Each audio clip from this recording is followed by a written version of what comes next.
প্রিয় শিক্ষার্থী, আসসালামু আলাইকুম। কেমন আছেন সবাই? আশা করি খুব ভালো আছেন। আজকের ক্লাসে আমরা দেখব কন্ডিশনাল ফরম্যাটিং এর ব্যবহার কিভাবে করতে হয়। তো কন্ডিশন মানে হচ্ছে শর্ত, আর ফরম্যাটিং মানে হচ্ছে সম্পাদনা করা। অর্থাৎ শর্ত অনুযায়ী সম্পাদনা করা বা অবস্থা অনুযায়ী ব্যবস্থা নেওয়ার প্রক্রিয়াটাকে আমরা বলতে পারি কন্ডিশনাল ফরম্যাটিং। কন্ডিশনাল ফরম্যাটিংটা কয়েকটি ভিন্ন ভিন্ন পথে কাজ করে। তো কন্ডিশনাল ফরম্যাটিংটা আমরা পাবো কোথায়? এটা আমরা পাবো হচ্ছে হোম মেনুর অধীনে স্টাইলস গ্রুপ কমান্ডের মধ্যে এই যে কন্ডিশনাল ফরম্যাটিং। এই কন্ডিশনাল ফরম্যাটিংয়ের এই আইকনে যদি ক্লিক করি এটা এক্সপ্যান্ড হয়ে যাবে এবং আমরা এখানে দেখতে পারবো যে আমরা কোন কোন উপায়ে কন্ডিশনাল ফরম্যাটিংটা ব্যবহার করতে পারবো। তো আজকে আমরা conditional formatting, highlight cell rules, top bottom rules, data bars, colour scale, icon set, এই কয়েকটার ব্যবহার কিভাবে করতে হয় সেগুলো সম্পর্কে শিখব। তবে তোমাদের কথা দিতে হবে যে ভিডিওটা তোমরা শুরু থেকে শেষ পর্যন্ত অবশ্যই দেখবে। যদি দেখো তাহলে আশা করা যায় ভালো মতো ক্লাসটা বুঝতে পারবে। তো আমরা ওয়ার্ডে যখন কাজ করতাম বা মাইক্রোসফট এক্সেলের যখন কাজ করছি তখন আমাদের একটা জিনিস মনে রাখতে হবে যে যে বিষয়ের উপর কাজ করব সেই বিষয় ব্যবহার করার পূর্বে যেসব ক্ষেত্রে আমি এই কাজটা শুরু করব সেসব ক্ষেত্রটা আগে আমার সিলেক্ট করে নিতে হবে। অর্থাৎ আমি কন্ডিশনাল ফরম্যাটিংটা ব্যবহার করব হচ্ছে এই তিনটা সাবজেক্ট আছে সাবজেক্টের উপর। তাহলে আমি সিলেক্ট করলাম। এখন আমি কি ব্যবহার করব? চলে যাব কন্ডিশনাল ফরম্যাটিংয়ে, হাইলাইট সেল রুলস। প্রথমে হচ্ছে গ্রেটার দ্যান, তারপরে আছে লেস দ্যান, তারপরে বিটুইন, তারপরে equal, text that contains a date occurring duplicate value. তো আমরা এখানে দেখার চেষ্টা করব যে গ্রেটার দ্যান কিভাবে ব্যবহার করতে হয়। তো আমি হাইলাইট সেল রুলস, অর্থাৎ আমি যেই সেলগুলো সিলেক্ট করেছি এই সেলগুলো রং, বর্ণ, ব্র্যাকেট, তারপরে বর্ডার পরিবর্তনের মাধ্যমে কোনো একটা নির্দিষ্ট শর্তকে উপস্থাপন করবে। তো এখানে হাইলাইট সেল রুলস আছে। এখানে প্রথম যে শর্তটা আছে সেটা হচ্ছে গ্রেটার দ্যান। তো আমরা গ্রেটার দ্যানে যদি ক্লিক করি তো এখানে একটা ডায়লগ বক্স আসবে।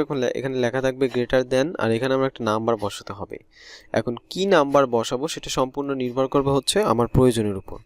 যেমন আমি জানতে চাইছি যে বাংলা, ইংলিশ, ফিজিক্স, এই যে তিনটা সাবজেক্টের উপর মোটামুটি 12 জন শিক্ষার্থী পরীক্ষা দিয়েছে। এর মধ্যে এই তিনটা সাবজেক্টের মধ্যে সবচাইতে বেশি নম্বর কে পেয়েছে, বা আমি যদি এখানে লিখে দিই যে এ প্লাস কারা পেয়েছে, এ প্লাস বলতে বোঝায় যে 80-র উপরে কারা পেয়েছে।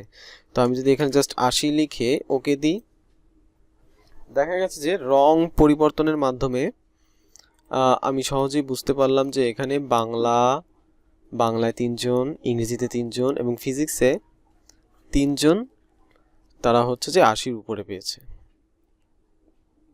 তো এই শর্তটা আমরা ব্যবহার করা দেখলাম। এরপরে পরবর্তী শর্তটা ব্যবহার করা দেখি।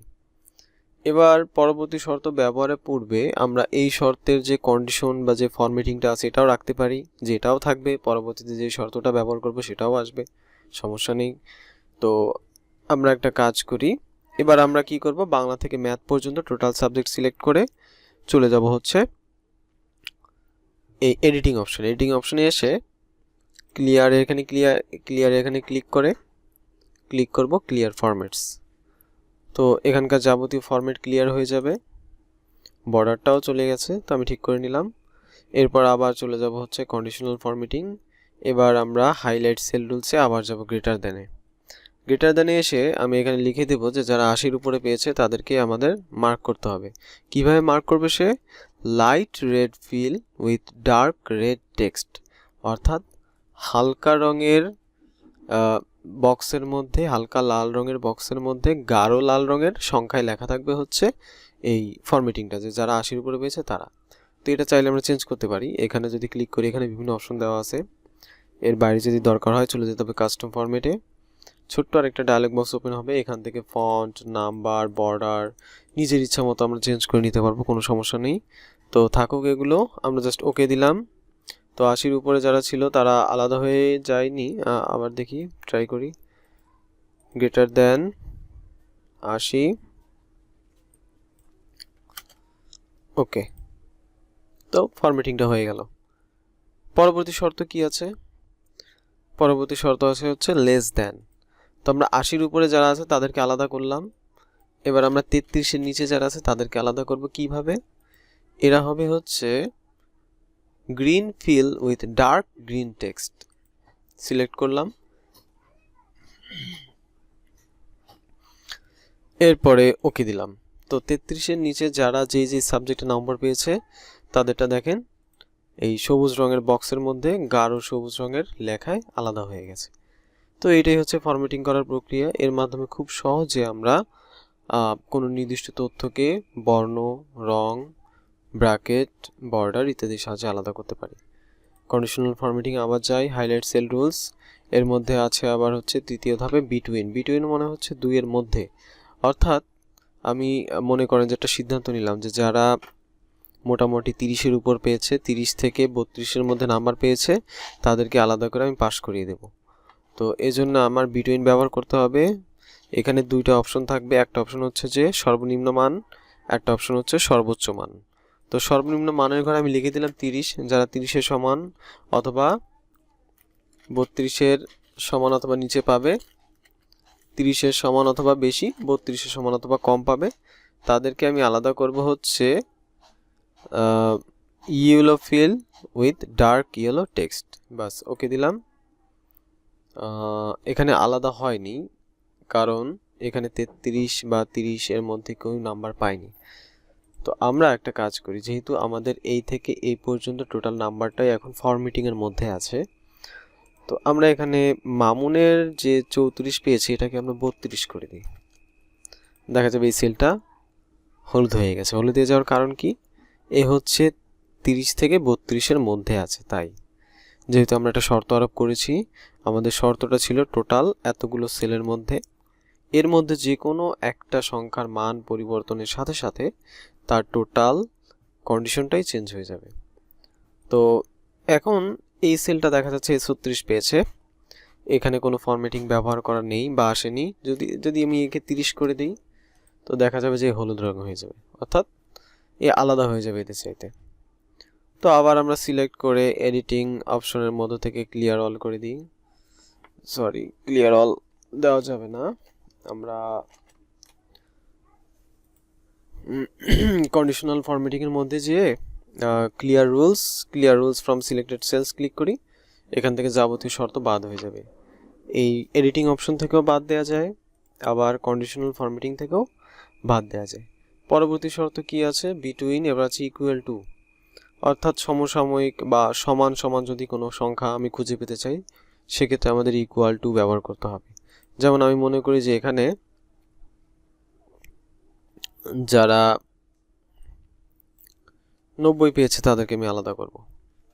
তো 90 আমি লিখে ওকে দিলাম, তার আলাদা হয়ে গেল। আমি সহজে বুঝতে পারবো যে এরা 90 এর সমান পেয়েছে। তো আবার সিলেক্ট করে কন্ডিশনাল ফরম্যাটিংটা ক্লিয়ার করে দেই, সিলেক্ট করা থাকবে। এই অবস্থায় আবার চলে যাব হাইলাইট সেল রুলস। এখান থেকে টেক্সট দ্যাট কন্টেইনস আছে পরবর্তীতে, এটা সাধারণত নামের ক্ষেত্রে ব্যবহার করা হয়। এটা অনেকটা আমাদের ফোন কন্ট্যাক্টের মতো কাজ করে। কিভাবে কাজ করে আমরা একটু দেখি। এটা টেক্সটের উপর যেহেতু কাজ করে, আমরা এখান থেকে টেক্সট সিলেক্ট করব, তারপর চলে যাব কন্ডিশনাল ফরম্যাটিং, এখান থেকে সেল হাইলাইট সেল রুলস, তারপরে টেক্সট দ্যাট কন্টেন্ট, এরপর এখানে করিম লেখা আছে, আমি চাইলে এখানে অন্য নামও লিখতে পারি। আমার দেখতে হবে যে এখানে সবচেয়ে বেশি কি আছে। যেমন আমি যদি এখানে এস লিখি, তাহলে এস লিখে ওকে দিলাম, দেখা গেল কি এস দিয়ে শুরু যাদের নাম আছে তাদেরটা আলাদা হয়ে গেল। ঠিক এরকম আমাদের ফোন কন্ট্যাক্টে আমরা যখন কারোর নাম্বার খুঁজি, তখন ঠিক যেরকম এ লিখলে এ দিয়ে শুরু যাদের নাম তাদেরটা আলাদা হয়ে যায়, আবার বি লিখলে এ বি পরপর দিয়ে শুরু যাদের নাম তাদেরটা আলাদা হয়ে যায়। এটাও ঠিক একই পদ্ধতি। তো এর পরেরটা কি আছে দেখি। এরপরে আছে ডেট অকারিং, যেহেতু এখানে কোনো ডেট নেই। ডেট থাকলে ডেট দেওয়ার আমরা ক্রম অনুসারে বা নির্দিষ্ট শর্ত অনুসারে সপ্তাহ, yesterday, tomorrow, this week, next week, past week, এইভাবে আমরা হচ্ছে যে আলাদা করতে পারতাম। তো এরপরে আছে হচ্ছে ডুপ্লিকেট ভ্যালু। তো আমরা এই নাম্বারগুলো আবার সিলেক্ট করি। ডুপ্লিকেট ভ্যালু বলতে বোঝায় যে কোনো একটা নাম্বার একের অধিক থাকা মানে সেটা ডুপ্লিকেট। তো ডুপ্লিকেট ভ্যালুতে ক্লিক করি, এবার ডুপ্লিকেট থাকুক, ওকে দিলাম। ডুপ্লিকেটের এখানে কিন্তু দুইটা অপশন, একটা হচ্ছে ডুপ্লিকেট আর একটা হচ্ছে ইউনিক। তো ডুপ্লিকেট মানে হচ্ছে একের অধিক থাকলে সেটা ডুপ্লিকেট, আর ইউনিক মানে হচ্ছে যে যেটা একটি আছে, যার একটি আছে সেটা হচ্ছে ইউনিক। তো ডুপ্লিকেট থাকুক, আমি ওকে দিলাম। দেখা যাচ্ছে এখানে অনেকগুলো ডুপ্লিকেট নাম্বার আছে। তো ইউনিক নাম্বার যদি খুঁজে পেতে চাই, হাইলাইটস এর রুলস, ডুপ্লিকেট ভ্যালুস, এখানে গিয়ে আমরা ইউনিকে ক্লিক করলাম, তারপরে ওকে দিলাম। দেখা যাচ্ছে যে প্রত্যেকটা নাম্বারকে সে ইউনিক হিসেবে দেখাচ্ছে। যাই হোক, এখানে আমাদের পরপর দুইটা কন্ডিশন ব্যবহার করা হয়েছে, তাই এরকমটা হয়েছে। আমরা সব কন্ডিশন বাদ দিয়ে আবার হাইলাইট সেল রুলসে যাব, ডুপ্লিকেট ভ্যালুস, এখান থেকে ইউনিক, ওকে। এবার যে নাম্বারগুলো এসেছে তারা প্রত্যেকেই ইউনিক, এদের কোনো ডুপ্লিকেট নেই। তো কন্ডিশনাল ফরম্যাটিং এর হাইলাইট সেল রুলস আমরা বুঝতে পারলাম। এরপর পরের ধাপটা আছে টপ বটম রুলস, অর্থাৎ অনেক সময় আমাদের যাচাই বাছাই করতে হচ্ছে সেরা 10 জন বা সবচেয়ে নিচের 10 জনকে আলাদা করা, সেটাই হচ্ছে এই টপ বটম রুলস। তো আমি আশা করি তোমরা এই পর্যন্ত ভিডিওটা দেখেছো, এজন্য ধন্যবাদ তোমাদেরকে আবারও। শেষ পর্যন্ত যদি দেখো, ভালোভাবে দেখো, মনোযোগ দিয়ে দেখো, তাহলে আশা করা যায় তোমরা অনেক কিছু শিখতে পারবে। তো কন্ডিশনাল ফরম্যাটিং আছে, এরপর চলে যায় টপ বটম রুলস। এবার সেরা 10 জনকে বা একদম সবার উপরে 10 জনকে যদি আলাদা করতে চাই, টপ 10 আইটেমসে ক্লিক করব। এখানে 10 আছে, 10 জন কিন্তু অলরেডি আলাদা হয়ে গেছে, যে সবচেয়ে বেশি নম্বর যাদের আছে তাদের মধ্যে প্রথম সারির 10 জনকে আলাদা করে ফেললো। এরপর চাইলে আমি এটাকে ছোট করে দিতে পারি, আস্তে আস্তে যত ছোট করব, এক এক আছে, এক এক বলতে বোঝাচ্ছে যে একদম এক এক নাম্বার বা ফার্স্টে যে আছে সে আলাদা হয়ে যাবে। এখানে দেখা যাচ্ছে যে 3 জনে 98 পেয়েছে, তাই 3 জন আলাদা হয়ে গেছে। তো আমি 3 ক্লিক করি, 3 ক্লিক করলেও 3-এর মধ্যেও এরা, 4 ক্লিক করলে এরকম বাড়তে থাকবে। তো 10 ক্লিক করলে মোটামুটি এদের মধ্যে সেরা 10 জন আছে। ওকে, এর পরবর্তী রুলসটা হচ্ছে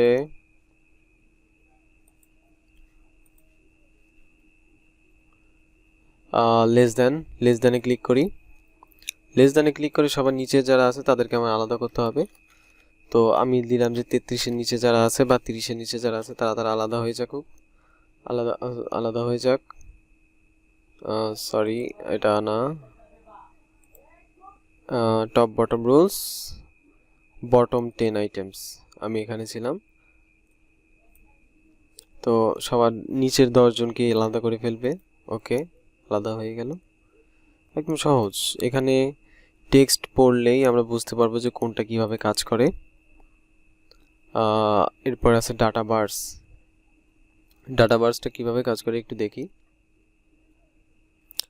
এটা হচ্ছে আমাদের ফোনের নেটওয়ার্কের মতন, অর্থাৎ ফোনের নেটওয়ার্ক সিগন্যাল যত বেশি ভালো হবে, ফোনের কোনায় যে 3টা দাগ থাকে বা 4টা দাগ থাকে, সেই দাগের পরিমাণ আস্তে আস্তে বাড়তে থাকে। আবার ফোনের সিগন্যালের পরিমাণ কমে গেলে দাগের পরিমাণও কমে যায়। এইটাই হচ্ছে ডাটাবার্সের কাজ। তো আমরা ডাটাবার্সের ঘরে ক্লিক করব, এরপর চলে যাব এখান থেকে পছন্দ অনুযায়ী একটা কালার চুজ করলাম। এটা বেশ রং চটচটি মনে হয়, এই জিনিসটা ঠিক আছে, আশা করা যায় এটাও ব্যবহার করা যায়। তো এটা কিভাবে কাজ করে, এই ডাটাবার্সটা হচ্ছে যে আমি যেই সেলগুলো সিলেক্ট করব সেই সেলের মধ্যে সবচাইতে বড় যে সংখ্যাটা এবং সবচেয়ে ছোট যে সংখ্যাটা, এই দুইটার ব্যবধান নিয়ে তারা প্রত্যেকটা সেলকে ঠিক সেই অনুপাতে ভাগ করে, এবং যেই সেলে যত নাম্বার দেওয়া থাকবে ঠিক সেই নাম্বার অনুযায়ী এই কলামটা বড় হবে। যেমন এটা 98, তাই এটা প্রায় ফুল ভরে আছে। এটা 15 পাইছে, তাই এটা 15%, ঠিক যতটুকু আসে ঠিক ততটুকুই আসছে। ঠিক এইভাবে সাজিয়ে নিয়েছে। তো এটা আবার একটু সুন্দরভাবে ব্যবহার করা যায়। আমার এখানে যে খালি জায়গা, তো এই যে নাম্বার বসানো আছে, নাম্বারের পাশে কিছু ফাঁকা জায়গা রয়েছে। তো এই ফাঁকা জায়গাটার কাজ হচ্ছে এই কালার্স স্কেলার, অর্থাৎ ফাঁকা জায়গাটা কোন রং থাকবে সেটা এখান থেকে নির্ধারণ করে দেওয়া যায় আবার। তো এই যে আমি ব্যবহার করতে পারলাম, শিখে গেলাম আমরা। এরপরে আছে হচ্ছে আইকন স্কেল। ওই যে বললাম যে মোবাইলের নেটওয়ার্কের মতন কাজ করার একটা। তো আমরা সকল কন্ডিশনাল ফরম্যাটিং বাদ দিয়ে এবার কন্ডিশনাল ফরম্যাটিংয়ের মধ্যে গিয়ে আইকন সেট, এখান থেকে যে আইকনটা পছন্দ সেই আইকনটা ক্লিক করি। তো আমি এটা ক্লিক করি। এবার দেখা যাচ্ছে যে যার নাম্বার বেশি তার নেটওয়ার্ক বেশি, যার নাম্বার কম তার নেটওয়ার্কও কম। তো এই কাজটা হচ্ছে যে আমরা খুব সহজেই করতে পারি। বিভিন্ন পরিসংখ্যান এবং উপস্থাপনের ক্ষেত্রে আমাদের এই চিহ্ন বা কন্ডিশনাল ফরম্যাটিংটা ব্যবহার করতে হয়। এই কন্ডিশনাল ফরম্যাটিংটা ব্যবহার করলে আমাদের লেখা যেমন সুন্দর হয় তেমনি আকর্ষণীয় হয়। উপস্থাপনার মাধ্যমে আমরা তথ্যগুলোকে খুব সহজভাবে আমার দর্শকদের কাছে বা অডিয়েন্সের কাছে প্রকাশ করতে পারি এবং একটা ইন্টারেক্টিভ প্রক্রিয়া। তো আশা করি মোটামুটি তোমরা কন্ডিশনাল ফরম্যাটিংয়ের বেসিক কাজটা বুঝতে পেরেছো। যে পর্যন্ত আমি তোমাদের ক্লাসটা করিয়েছি তোমরা ঠিক সেই পর্যন্ত প্র্যাকটিস করো। আর ভিডিওটি দেখার জন্য ধন্যবাদ। কোনো প্রবলেম হলে অবশ্যই কমেন্টে জানাবে। আসসালামু আলাইকুম, ভালো থেকো সবাই।